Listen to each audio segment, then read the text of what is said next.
which may not be a lot. The husband's still in ICU, Jennifer.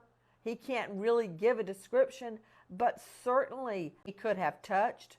I put out an APB. Is it a white male, black male, Hispanic male? Everything we know, which may not be a lot. The husband's still in ICU, Jennifer. He can't really give a description, but certainly that bullet needs to be sent through the data bank for bullets to determine if it's been used at another occasion.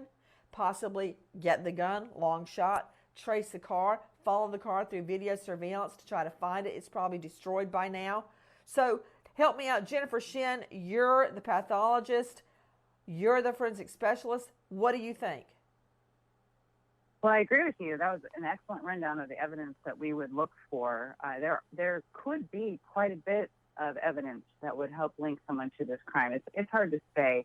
And you covered many of those things, but we would certainly be looking for fingerprints on those surfaces that you mentioned, and we'd be looking for touch DNA.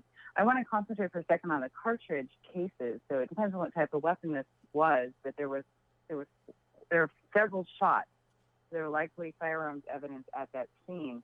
And one of the things that's super interesting about forensics is over the last 5 or 6 years, it has become, we have advanced so much that you can find DNA on almost anything. And you can find DNA on fired cartridge cases, which seems like you couldn't, but we can do it. And so what we would do then is collect those cartridge cases and we would analyze them for DNA. Because if there is DNA present, you may be able to link that to someone if they've conducted a previous crime of some sort and were put into the DNA database.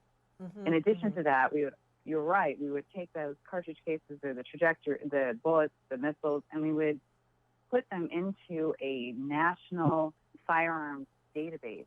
For using microscopic little marks on those cartridge cases, you can compare them to other shootings from other places.